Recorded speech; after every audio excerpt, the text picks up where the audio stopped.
जय हिंद मित्रों। टकराव का हासिल।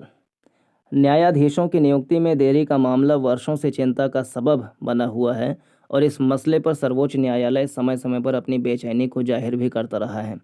इस बार शीर्ष अदालत ने सख्त रुख अख्तियार करते हुए कहा है कि वह हर 10-12 दिन में मामले में सुनवाई करेगा ताकि इसे जल्द हल किया जा सके।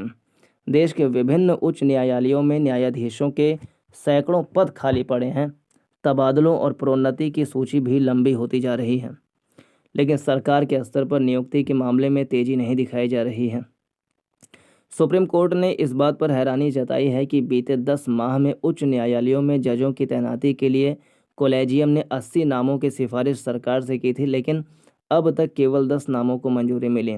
70 सिफारिशें लंबित हैं।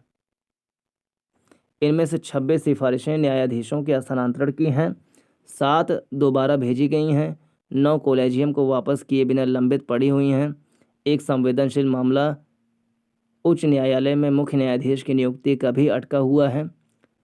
पीठ ने न्यायाधीशों की नियुक्ति में इस देरी के मामले की सुनवाई के दौरान निराशा व्यक्त करते हुए सरकार से कहा कि वे बहुत कुछ कहना चाहते हैं, लेकिन चूंकि अटॉर्नी जनरल ने इस मुद्दे पर जवाब देने के लिए कम समय मांगा है, इसलिए वे खुद को रोक रहे हैं।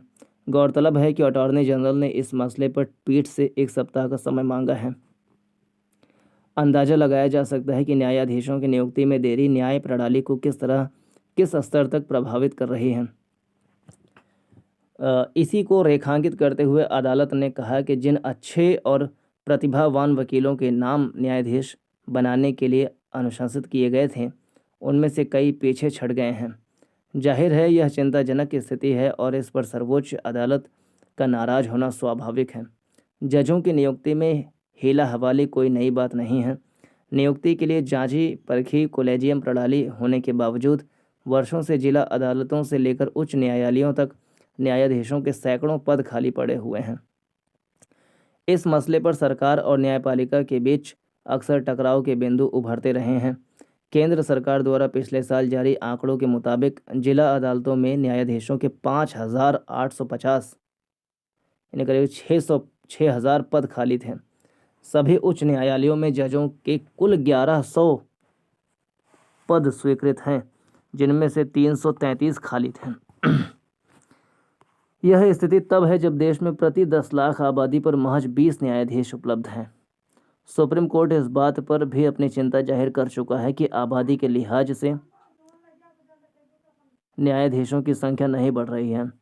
न्यायाधीशों की नियुक्ति का मामला सरकार और उच्चतम न्यायालय के बीच टकराव का कारण बनता रहा है। दरअसल केंद्र सरकार ने सर्वोच्च न्यायालय और उच्च न्यायालयों में न्यायाधीशों की नियुक्ति और स्थानांतरण के लिए राष्ट्रीय न्यायिक नियुक्ति आयोग अधिनियम बनाया था, जिसे सर्वोच्च न्यायालय ने न्यायपालिका के कामकाज में हस्तक्षेप बताकर 2015 में खारिज कर दिया था। दूसरी ओर सरकार अक्सर कॉलेजियम की कार्यप्रणाली पर सवाल उठाती रही है। जाहिर है सरकार और सर्वोच्च न्यायालय के बीच इस तनातनी का खमियाजा आखिर जनता को ही भुगतना पड़ेगा। दोनों संस्थान अपनी जिम्मेदारी और देश की ज़रूरत को ध्यान में रखकर कदम उठाएं तो मामला जल्द सुलझ सकता है और टकराव की स्थिति से बचा जा सकता है। नमस्कार, जय हिंद।